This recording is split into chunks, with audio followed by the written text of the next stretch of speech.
ونستعينه ونستغفره ونؤمن به ونتوكل عليه ونعوذ بالله من شرور أنفسنا ومن سيئات أعمالنا من يهده الله فلا مضل له ومن يضلله فلا هادي له ونشهد أن لا إله إلا الله وحده لا شريك له ونشهد أن سيدنا ونبينا ومولانا محمدا عبده ورسوله أرسله بالحق بشيرا ونذيرا وداعيا إلى الله بإذنه وسراجا منيرا صلى الله تعالى عليه وعلى آله وأصحابه وسلم تسليما كثيرا كثيرا أما بعد فأعوذ بالله من الشيطان الرجيم بسم الله الرحمن الرحيم ويدعو الإنسان بالشر دعاءه بالخير وكان الإنسان عجولا وجعلنا الليل والنهار آيتين فمحونا آية الليل وجعلنا آية النهار مبصرا وجعلنا آية النهار مبصرة لتبتغوا فضلا من ربكم ولتعلموا عدد السنين والحساب وكل شيء فصلناه تفصيلا وكل إنسان ألزمناه طائره في عنقه ونخرج له يوم القيامة كتابا يلقاه منشورا اقرأ كتابك كفى بنفسك اليوم عليك حسيبا من اهتدى فإنما يهتدي لنفسه ومن ضل فإنما يضل عليها ولا تزر وازرة وزر أخرى وما كنا معذبين حتى نبعث رسولا صدق الله مولانا العظيم সূরা ইসরা 11 নম্বর আয়াত থেকে তেলাওয়াত করা হয়েছে। তেলাওয়াতকৃত আয়াতগুলোর মধ্যে প্রথম আয়াত সম্পর্কে গত 2 মজলিসে কিছু আলোচনা হয়েছিল যে মানুষ মঙ্গল বাদ দিয়ে অমঙ্গল কামনা করে,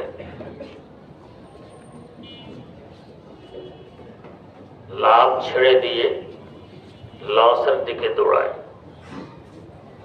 কারণ কি? কারণ হলো ওয়াকানাল ইনসানু আজুলা, মানুষ বড় জলদিবাজ, আমারটাই তাড়াতাড়ি হোক, সকলের আগে হোক। যেহেতু দুনিয়া আগে আখেরাত পরে, তাই আখেরাতটি নিয়ে চিন্তা করে, আখেরাতের দিন চিন্তা ছেড়ে দিয়ে এতে করে মানুষ অমঙ্গলের মধ্যে পড়ে থাকে। কথাগুলো বলতে গিয়ে হযরত শেখ আব্দুর রহমান জামি রহমতুল্লাহ আলাইহির পীর খোঁজ করার আলোচনা সামনে এসেছিল। কেউ হয়তো বলবেন, পীর কি আবার খোঁজ করতে হয়?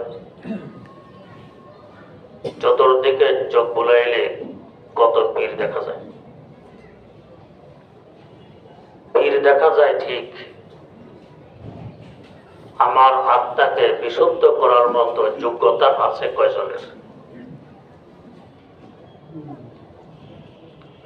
এক বুজুর্গ বলেছিলেন কাবিল তো বহুত হ্যাঁ মকবুল বহুত কম।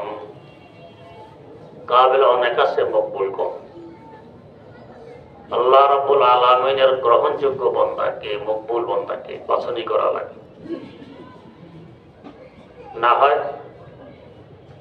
আরিফ বিল্লাহ আল্লামা জালালউদ্দিন রুমি রহমাতুল্লাহ আলাইহি মুসনাদ শরীফে এমনি লেখেননি, আয় বসাইব ইবলিস আদম রোহে হাস্ত বজব হর দস্তে নশায়াত দাদে দোস্ত। মানুষরূপী বহু ইবলিস আছে এই দুনিয়াতে, সুরত মানুষের বাস্তবে ইবলিস। তাই জাত্তার হাতে হাত দিয়ে সম্পর্ক করা যাবে না, মুরিদ হওয়া যাবে না, বাছনি করতে হবে। এদিকে আবার অনেকের ধারণা এখন আর দুনিয়াতে হক্কানি পীর নেই, আল্লাহ আল্লাহ নেই, বুজুর্গ নেই, কার কাছে মুরিদ হবো, কার সাথে সম্পর্ক গড়ে তুলব, এটাও ভুল ধারণা।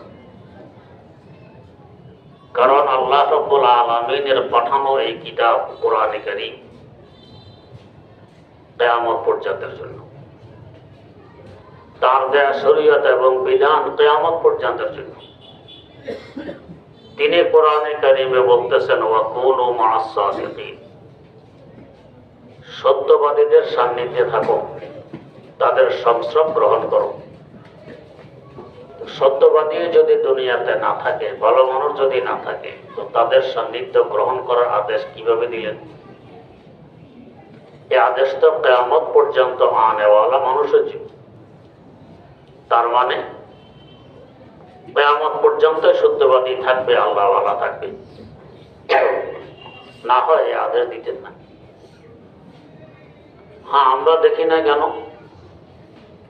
আমরা দেখি না এই জন্য যে আমরা পীর খোঁজ করি হযরত মুঈনুদ্দিন আজমিরের মতো, আমরা পীর খোঁজ করি হযরত জালালউদ্দিন রুমির মতো, আমরা পীর খোঁজ করি হযরত আব্দুল কাদের জিলানীর মতো, আমরা পীর খোঁজ করি হযরত জুনায়েদ বাগদাদির মতো। আমি কেমন এটা দেখি না, কিন্তু পীর হইতে হবে ওই মাপের, ওই মানের। তো তাই দেখেই পাওয়া যায়। আমাদের হিসাবে এই যুগ জুনায়েদ বাগদাদি আছে, আব্দুল কাদের জিলানী আছে, মুঈনুদ্দিন আজমিরি আছে, আকমাল উম্মত থানভী আছে, এই যুগও আছে আমাদের হিসাবে। মাওলানা আব্দুল মাজিদ দরিয়াবাদী মরহুম পীর মুরিদের বিরোধিতা করতেন, ছিলেন বড় গভীর ইলমের মালিক, তো পছন্দ করতেন না, এমনি রাজনীতি করতেন আর পীর মুরিদের বিরোধিতা। একদিন কোন কাজে এসেছেন থানেবন্দ হাকিমুল উম্মত মুজাদ্দিদুল মিল্লাত হযরত মাওলানা আশরাফ আলী থানভী রাহমাতুল্লাহ আলাইহির খানকায়। হুজুরের সাথে ওনার কি প্রয়োজন? এসে দেখেন হুজুর খানকায় বয়ান করতেছেন, ওয়াজ করতেছেন। এই সময় তো আর কথা বলা যাবে না, ওয়াজ শেষ হবে, তারপরে কথার প্রশ্ন। বাধ্য হয়ে ওনাকে ওই ওয়াজের মজলিসে বসে থাকতে হয়েছে। যখন মজলিস শেষ হলো, একটি কুটির সাথে হেলান দিয়ে ঘন্টাখানিক কান্নাকাটি করলেন, কাঁদলেন। এতদিন পীর মুরিদের বিরোধীরা এখন একদিনের ওয়াজে কাঁদতেছেন। এরপরে হযরত থানভীর খেদমতে এসে বলতেছেন, হযরত আমাকে মুরিদ করে নেন, কি দরকারে এসেছেন এটা এখন বাদ, যেটা বিরোধিতা করতে না গে এটা নিয়ে এখন ব্যস্ত, আমাকে মুরিদ করে নেন। हजरत बोले मेरे ख्याल में आपके लिए मौलाना मदनी बेहतर रहेगा। আমার দৃষ্টিতে মৌলানা সৈয়দ হোসেন আহমদ মাদানী আপনার জন্য ভালো হবে, কারণ উনিও রাজনীতি করেন, আপনিও করেন, দুজনের মিল আছে। আর আমি তো রাজনীতি করি না, আমার সাথে তো মিল নেই। তো যদি আপনার আদেশ, তো যেতে পারি, তো যান। থানেবন্দ থেকে সফর করে দেওবন্দ গেছেন। হযরত মাদানী রহমতুল্লাহ আলাইহির কাছে এসে ওই দরখাস্তে, হুজুর আমাকে মুরিদ করে নেন। हजरत बोले कि तो मेरे ख्याल में आपके लिए मौलाना थानवी बेहतर रहेगा। আমার দৃষ্টিতে আপনার জন্য মৌলানা আশরাফ আলী থানভী ভালো হবে। ইনি করলেন ওনার কথা, ইনি করলেন ইনার কথা। এবার জবাব দিলেন, মাওলানা থানবীর কাছে তো গিয়েছিলাম, উনি তো আমাকে আপনার কাছে পাঠিয়েছেন। তাহলে আমি যদি আপনাকে নিয়ে মুরিদ করাই দেই ওনার কাছে, আপনার মর্জি। আব্দুল মাজেদ দরিয়াবাদী সাহেবকে সাথে নিয়ে শাইখুল আরব ওয়াল আজম সৈয়দ হোসেন আহমদ মাদানী রাহিমাহুল্লাহ থানেবত আসলেন। এসে বলতেছেন, হযরত এনাকে এনেছি, আপনি নাকি মুরিদ করে নেন। হযরত বললেন, আমি না আপনার কাছে পাঠাইছি। এর উত্তরে হযরত মাদানী রহমতুল্লাহ আলাইহি বললেন, মাই ইসকে কাবিল নেই হুঁ, আমি এর যোগ্য নই যে ওনাকে মুরিদ করতে পারি। একথা শোনার পর হযরত থানবী জোশে এসে গেছেন। বললেন, মৌলানা কোন কিসকো কাবিল সমঝতা है, কে কাকে যোগ্য মনে করে? না আপ আব্দুল কাদের জিলানি হ্যাঁ, না মাই মঈনুদ্দিন আজমিরি। আপনিও জিলানি নন, আমিও আজমিরি নই। अलबत्ता इनके इस्लाह के लिए आप भी काफी हैं, मैं भी काफी हूँ। इनार আত্মার সংশোধনের জন্য আপনিও যথেষ্ট, আমিও যথেষ্ট।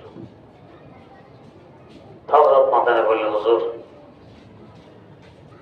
যদি আপনার আদেশ হয় ঠিক আছে, আমি মুরিদ করে নেই, তবে সংশোধন করবেন আপনি। তো ঠিক আছে। হযরত মাদানী মুরিদ করলেন, সংশোধন করতেছেন হযরত থানবী। আমরা তো জুনায়েদ বাগদাদির আব্দুল কাদের জিলানী খুঁজি পাইনি। আমি যেমন আমার বিরত তেমনই হবে। হযরত বাগদাদির মুরিদ তো বাগদাদি মার্কা, জিলানির মুরিদ তো জিলানি মার্কা। সাইয়েদনা আলী মুর্তজা রাদিয়াল্লাহু তাআলা আনহুর কাছে এক বেটা বস্তু নিয়ে আসছে, হুজুর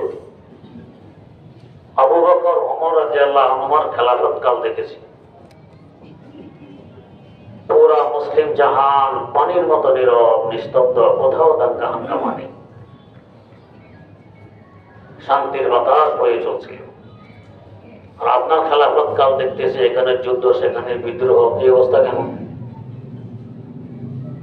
প্রশ্ন তো বড় যুক্তিসঙ্গত। জবাব দিলেন কি, हम उनके मुशीर थे और हमारे मुशीर तुम। আবু বকর ওমর যখন ক্ষমতা ছিলেন তাদের পরামর্শদাতা ছিলাম আমরা, আমি যখন ক্ষমতা আসছে আমাদের পরামর্শদাতা হয়েছে তোমরা।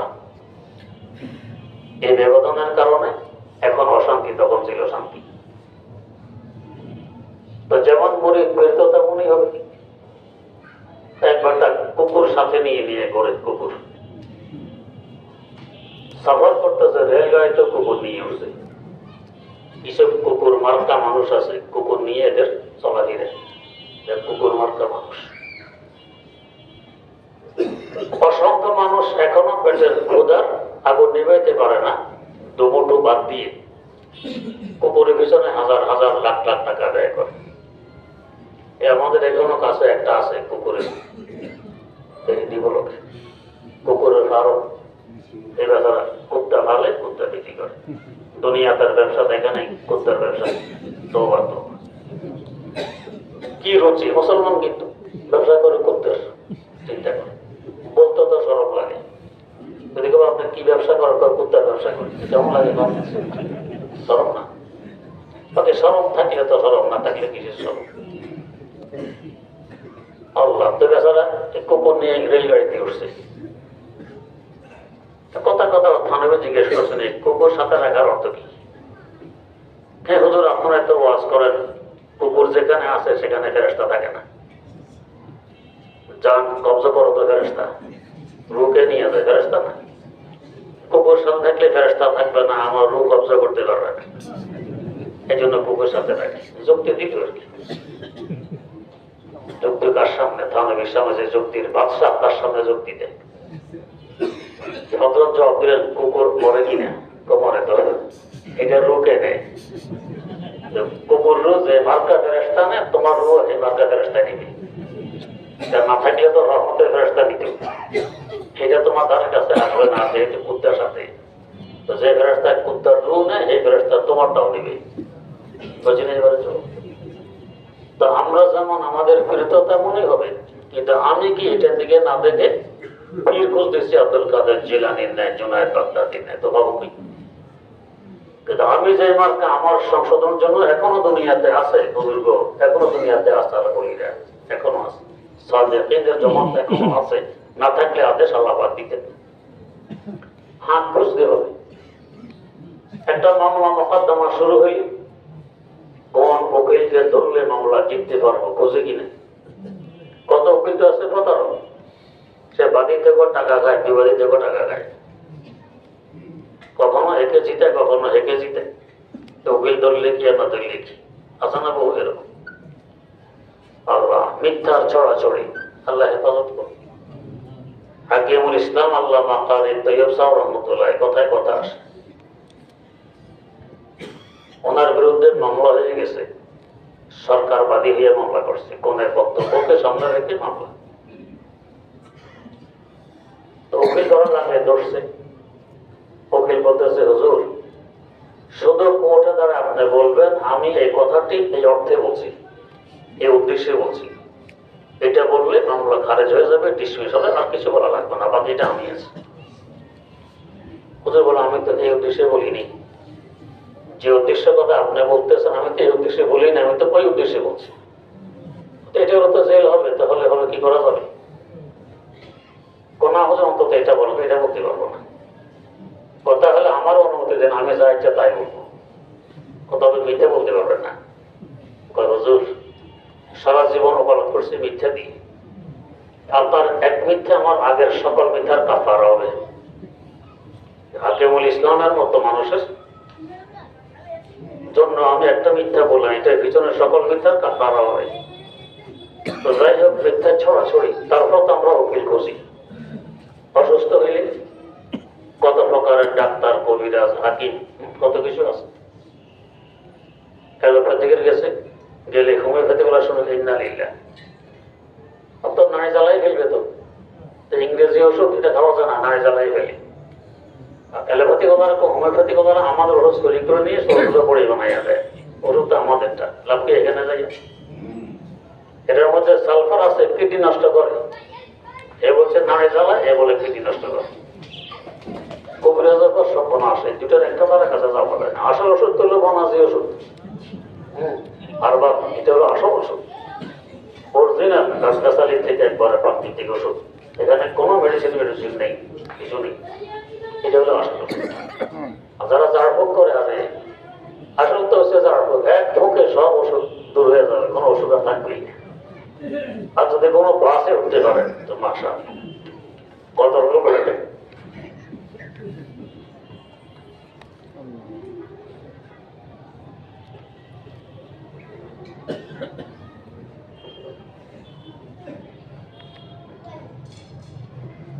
কত রকমের ট্যাবলেট,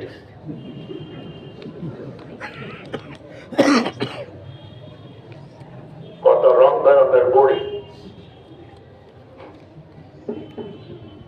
তার লেকচার শুনলে মনে হয় যেন মাশাআল্লাহ,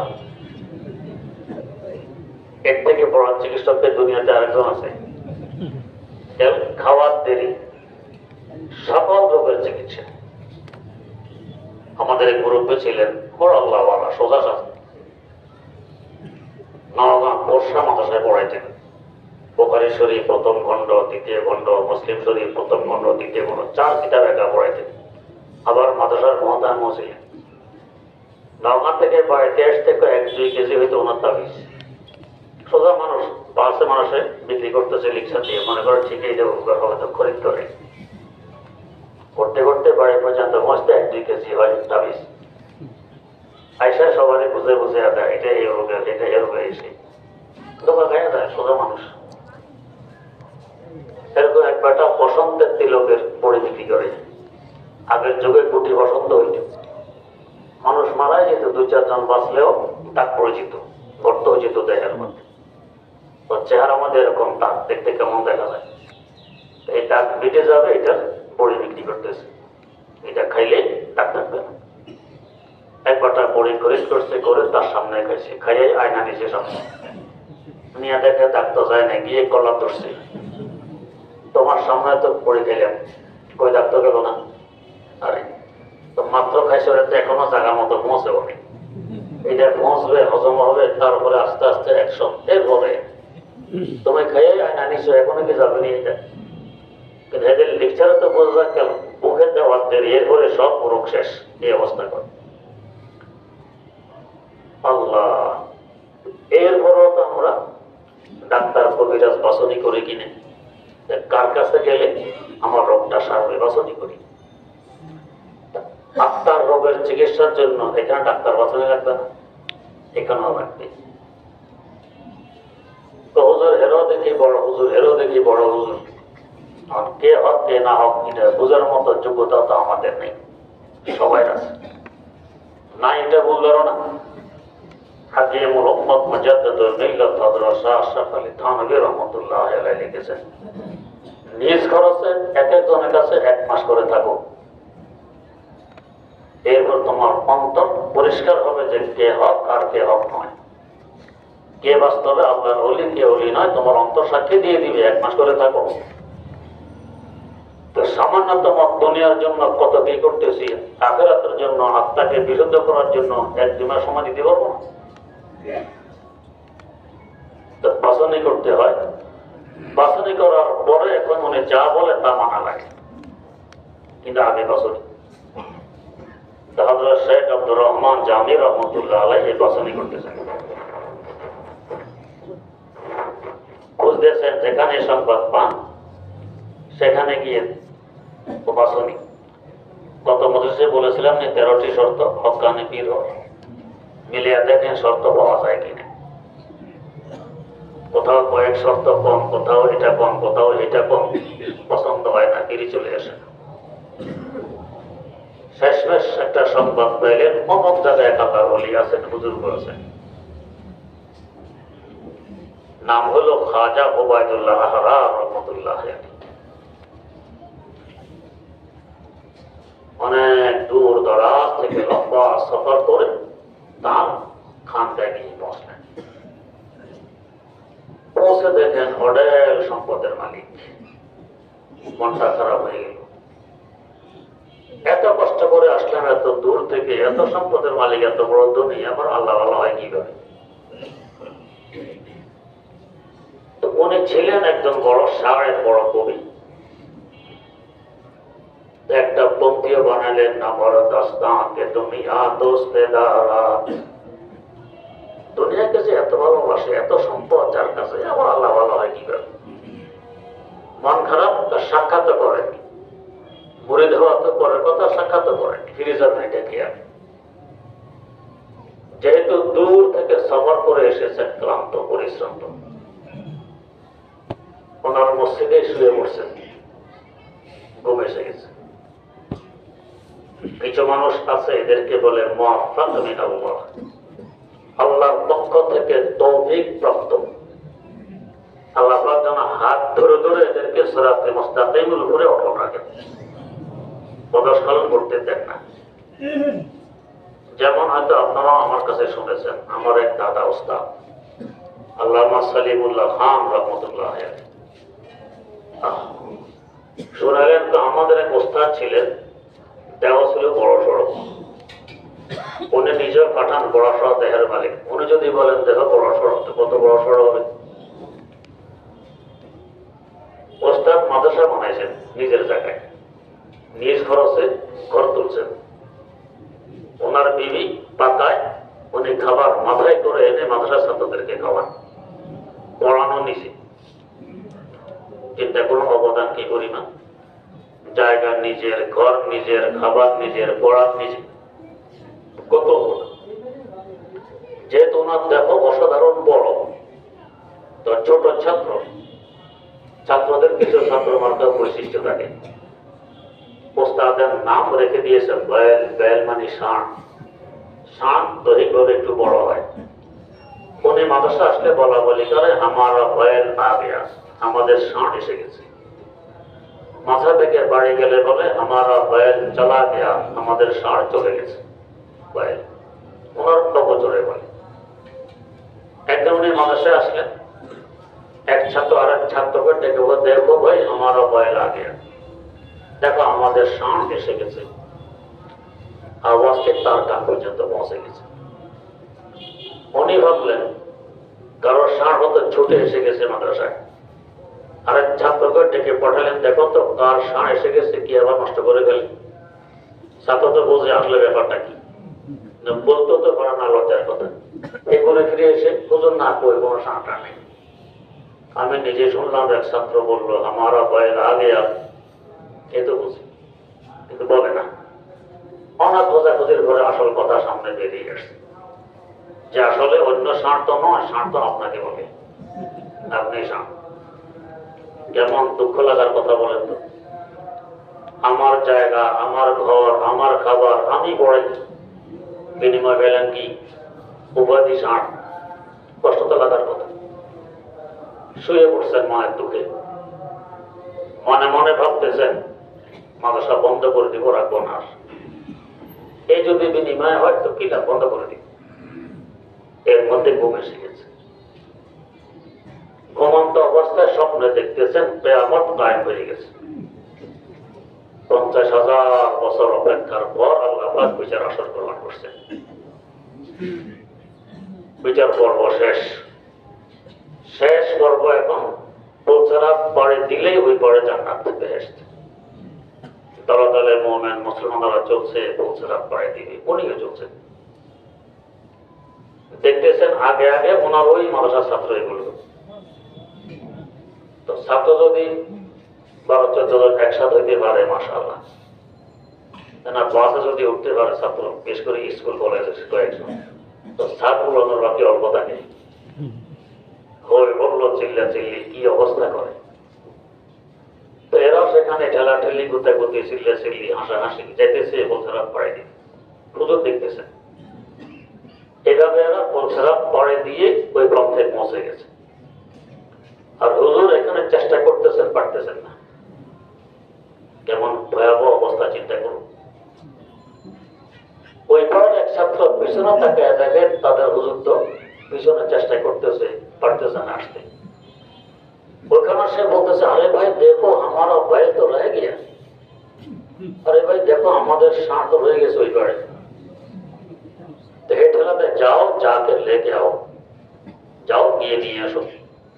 এরে ঠেলাতে তুম যাকে লেকে आओ, তুমি গিয়ে নিয়ে আসো। ঠেলাঠেলি এর মধ্যে দুজন উদ্বুদ্ধ হইল, চলো ভাই हम जाके लेके आते हैं, চলো আমরা গিয়ে নিয়ে আসি। দুজন আবার ফিরে আসছে এই পাড়ে। পুলসিরাত কয় হাজার বছর রাস্তা, 30,000 বছর রাস্তা। একবার গেল আবার ফিরল, 60,000 হইল, আবার যাবে 90,000 হবে।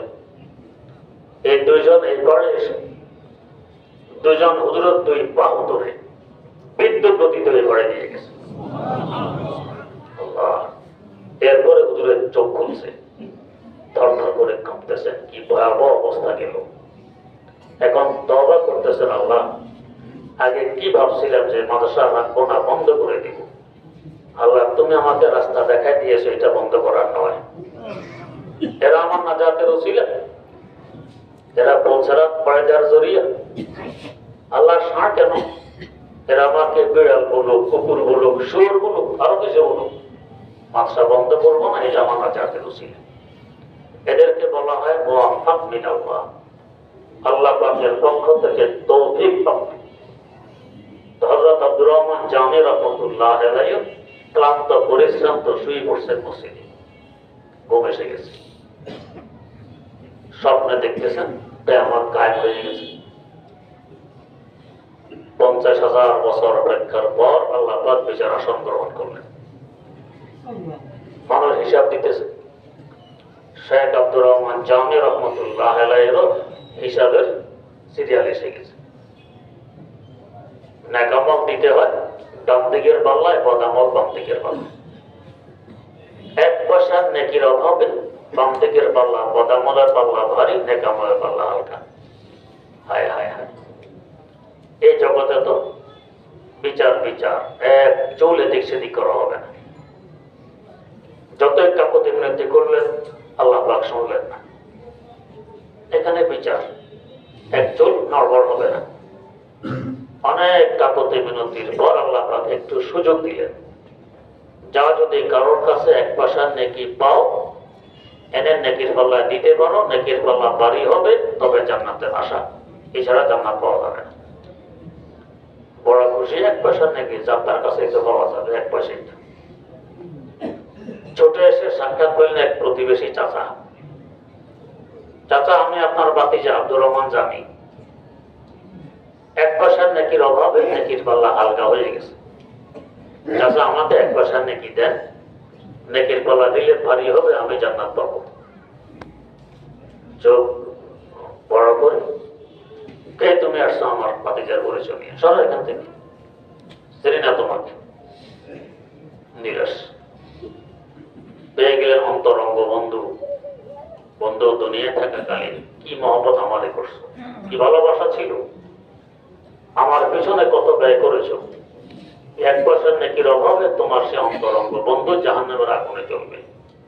বন্ধু 1 পয়সার নেকি দাও। বন্ধু চোখ রাঙ্গা, আমার কোনো বন্ধু বান্ধব নেই। কে আসছে এখানে বন্ধুর পরিচয় নিয়ে? সরো, সরাই। ভাই বেড়াদার সরাই দিলেন, আসলেন আব্বার কাছে। আব্বা দাঁত কিরমে মেরে, সরো এখান থেকে, কে আমার সন্তানের পরিচয় নিয়ে আসছো, চিনি না তোমাকে, সরো, সরাই দিল। শেষ আশ্রয়স্থল হইল মা। সন্তানেরা সবচেয়ে বড় আশ্রয় কোথায় পায়? মায়ের কাছে। সন্তানের দৃষ্টিতে মা হলো দুনিয়ার পরাশক্তি, সবচেয়ে বড় জ্ঞানী বুদ্ধিমান। মার কাছে গেলেই সঠিক বিচার পাবে, ইনসাফ কাজ।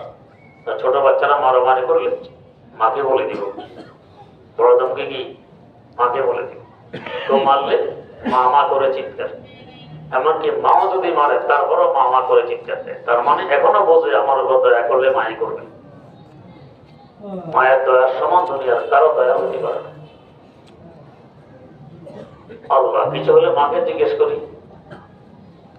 মা হলো সবচেয়ে বড় শিক্ষিতা, সবচেয়ে বড় জ্ঞানী, সবচেয়ে বড় শক্তিশালী, সবচেয়ে বড় আশ্রয়স্থল। এটা হলো মা। বাস্তবসম্মত কথা। মার কাছে এসে বলছে, মা আমি আপনার আদরের দুলাল আব্দুর রহমান জানি।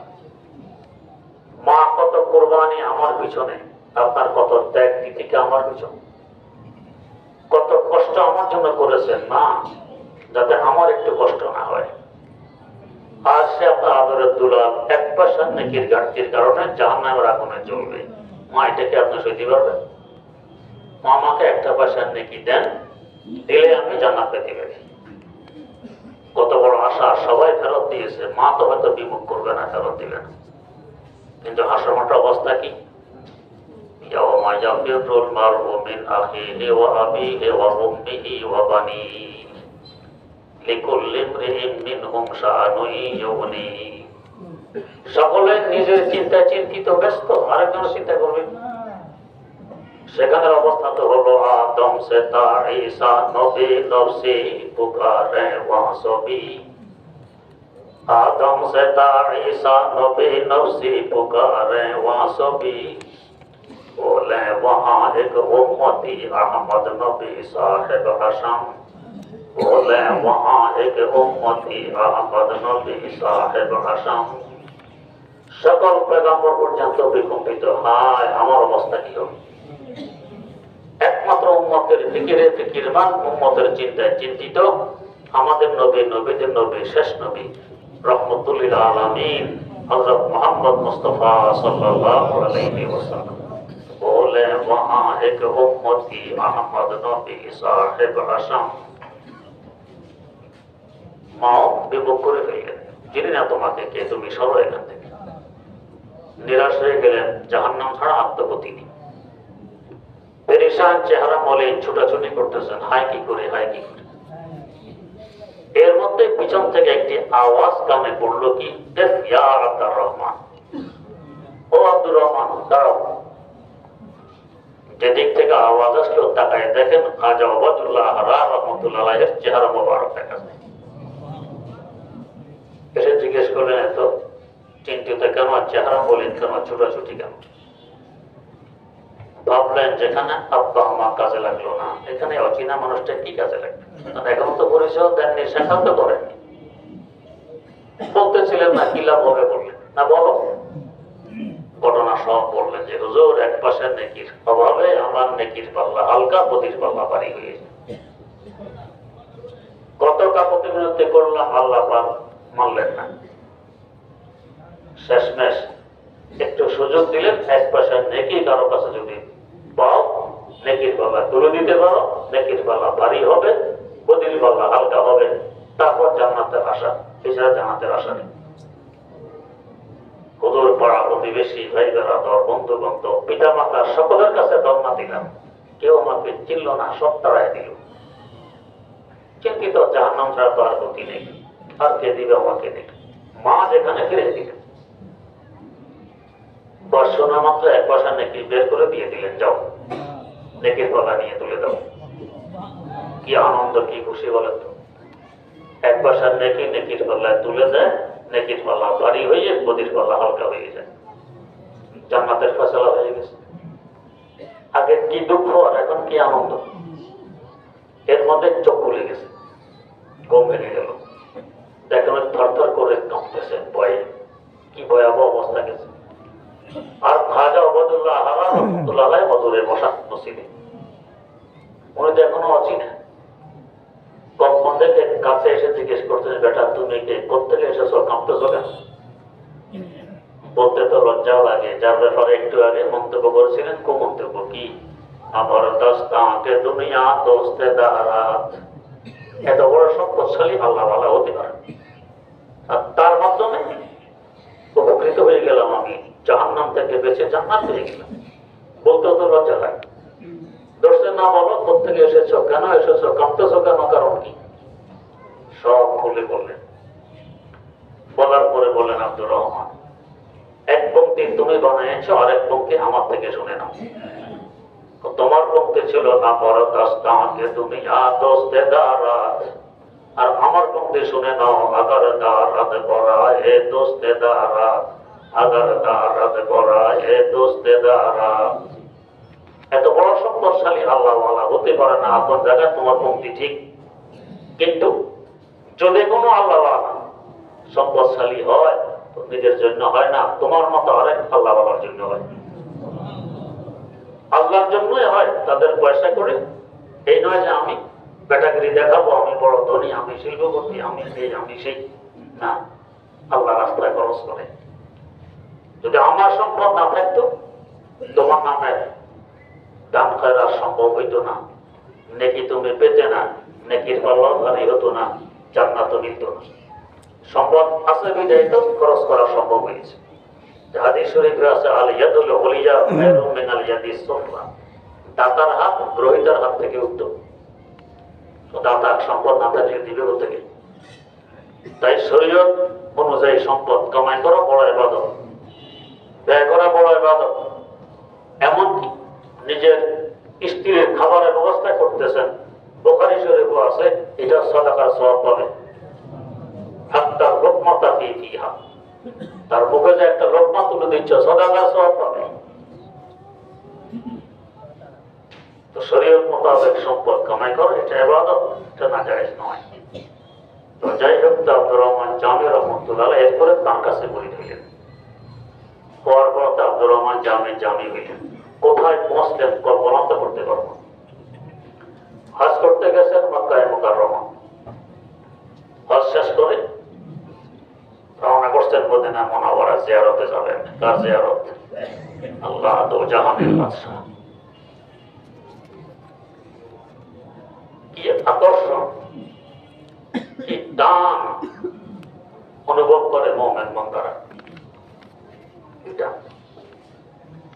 शौक आतिश से तो रब्ता हूँ सदा मैं बेकरार, शौक आतिश से तो रब्ता हूँ सदा मैं बेकरार, हाजिर शहर मदीना कब नसीबे हो मुझे, गुंबदे खजरा दिखा दे रौज़ा अज़हर मुझे, गुंबदे खजरा दिखा दे रौज़ा अज़हर, दर्दियाने कब्र मिंबर गिड़गिड़ाने दे मुझे, रौज़ा-ए-अक़दस दिखा कर इश्क़ में दीवानावार, مثل ابو بکر و عمر عثمان علی کر دے مجھے مثل ابو بکر و عمر عثمان علی کر دے مجھے তো হযরত জামি রওনা করছেন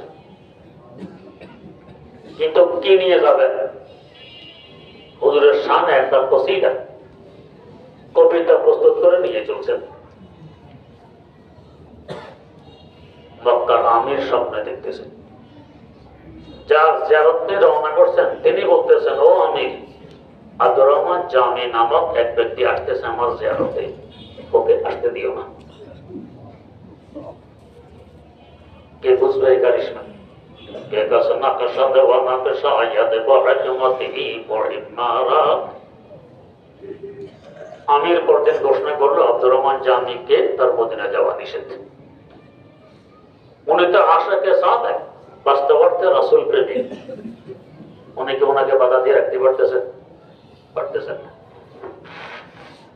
রওনা হয়ে গেলেন দ্বিতীয় রাত আবার সেই স্বপ্ন আব্দুর রহমান তো চলে আসতেছে নিষেধ করো সে যাতে না আসে আমির আবারও ঘোষণা আব্দুর রহমান জামিকে তার মদিনা যাওয়া নিষেধ সে যাতে না যায় কিন্তু উনি তো থাকতে পারতেছে না ওনার তো অবস্থা সবে আতিশে সে তড়পতা ও সকা পাইবে কারার সবে আতিশে সে তড়পতা ও সকা পাইবে কারার হাজরি শহরে মদিনা উনি আবারও রওনা করলেন তৃতীয় রাত্রে আবার সে স্বপ্ন আবার এলান আব্দুর রহমান জামিকে তার যাওয়া নিষেধ উনি দেখলেন এভাবে তো যেতে পারবো না সিরিয়া যাচ্ছে অনেকের দল তাদের সাথে চুক্তি করবেন তোমরা সিরিয়া যাবে সিরিয়া যাইতে আমার বেমাসওয়াত দো জাহানের বাদশাহ সাল্লাল্লাহু আলাইহি সাল্লামের শহর মদিনা কিনারায় পড়ে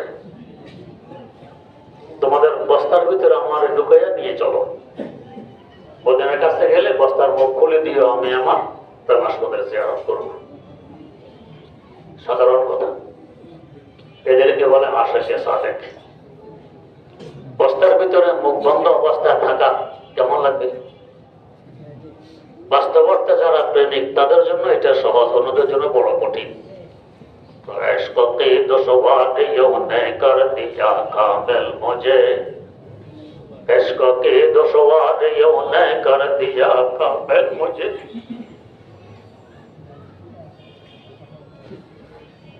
अब कोई मुश्किल नजर आता नहीं मुश्किल मुझे বনি করা তাই করলো আবারও স্বপ্ন আব্দুর রহমান জামে চলে আসতেছে বাধা দাও যাতে না আসে কে বুঝবে ইংলিশ আমির এবার তবা শুরু করছে যে কোনো কাফেলার সাথে আব্দুর রহমান জামি বলতে কেউ নেই এতবারের স্বপ্ন মিথ্যা হতে পারে না খুঁজতে খুঁজতে বস্তার ভিতরে পেয়ে গেছে ওনাকে বাধা দিয়ে রাখা হইল পরের রাত্রে আমির আবার স্বপ্নে দেখতেছে তো জাহানের বাদশা বলতেছেন আমির তাকে বাধা দেওয়ার জন্য কেন বলেছি এই জন্য নয় যে সে আমার দরবারের অপরাধী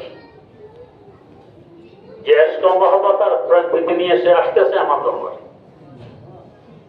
এবং যে হাদিয়ার সাথে নিয়ে আসতেছে কাসিদা আমার রোজার পাশে দাঁড়ায় যদি সে পড়ে তার আকর্ষণের রোজা থেকে উঠে আমাকে তার সাথে আলিঙ্গন করতে হবে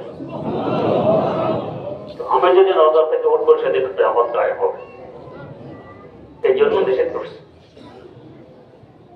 শেষ অসাধারণ মানুষ এই কসিদা ছিল মাহাজুরি বরামদ জানে আলম তারাহম ইয়া নবী আল্লাহ তারাহম ইয়া নবী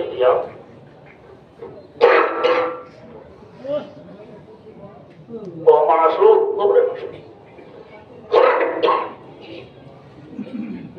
আপনি তো গোটা মুসলিম জাহানের রূপ দেহ ত্যাগ করলে এই দেহ তো পছন্দ করে আপনি মুসলিম জাহান ছেড়ে আরাম করতেছেন রোজা বাকি দেহ তো পছন্দ করছে যে মাহাজুরি বরামদ জানে আলম তারাহম ইয়া নবী আল্লাহ তারাহম। ও আল্লাহ নবী একটু দয়া করুন না। পছন্দ হচ্ছে কি পছন্দ? আল্লামা হালি লিখেছেন মুসাদ্দাসের মধ্যে, आए खासा है खासा ने रसूल वक्त दुआ है, आए खासा है खासा ने रसूल वक्त दुआ है, उम्मत पे तेरी आके अजब वक्त बढ़ा है। ओ अल्लाह रसूल, अगर उम्मतेर की दुरवस्था, जो दीन बड़ी शान से निकला था वतन से, परदेश में वो आज गरीब गुरबा है।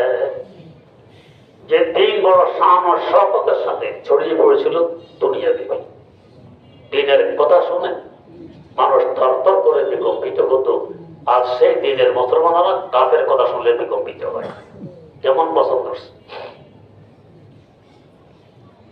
जो दिन बड़े शान से निकला था वतन से, ওই শান শওকত কোথায় চলে গেছে? ও নবী, আপনার তো রূহ ত্যাগের কারণে তো এই অবস্থা। এই কথাগুলো তো আমাদের পক্ষে বলা বেয়াদবি সম্ভব না, ওনার পক্ষে সম্ভব। উনি যে স্তরে তার জন্য সম্ভব, আমাদের দ্বারা সম্ভব না। जो दिन के था उम्मत मुस्लिम का निगाहबान, जो दिन के था उम्मत मुस्लिम का निगाहबान, उस दी का निगाहबान अगर है तो होता है। যে দিন আগে মুসলমানদের হেফাজত করতো, এখন সেই দিনের হেফাজত কি করবে? দিন এখন অসহায়। তাহলে জামি বলতেছেন আপনার তো মুসলিম জাহানের রূপ দেহ ত্যাগ করলে দেহে পছন্দরে দেহ টিকে না।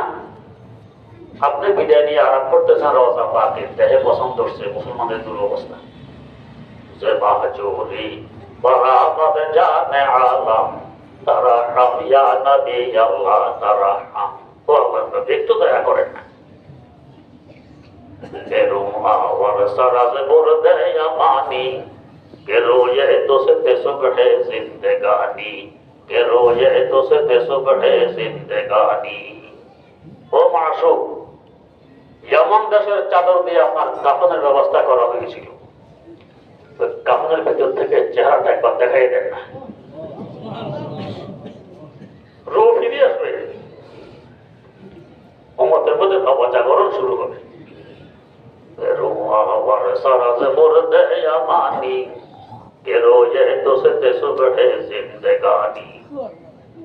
এই কসিদাগুলো আমার রোজার পাশে এসে পড়লে আমি উঠে তার সাথে আলিঙ্গন করা লাগবে। এই জন্য নিষেধ করেছি তাকে আসতে দিও না, আমি উঠে তো কি আমার গায়ে পাবো। সে আব্দুর রহমান জামে কোথা থেকে কোথায় পৌঁছে গেলেন? খাজা ওবায়দুল্লাহ রহমতুল্লাহ আলাইহির সাথে সম্পর্কের মাধ্যমে। তো আল্লাহ রাব্বুল আলামিন আমাদেরকেও এই শিক্ষা দিতেছেন, আত্মাকে বিশুদ্ধ করো। এক ভালো মানুষের সংসবার সান্নিধ্যে গিয়ে তার সাথে সম্পর্ক রেখে আত্মা বিশুদ্ধ হবে, দামি হবে। আত্মা নষ্ট হইলে তোমার দাম দিবস থাকবে না, পছন্দ। আল্লাহ রাব্বুল আলামিন আমাদেরকে সহজে আত্মা বিশুদ্ধ করার তৌফিক দান করুন।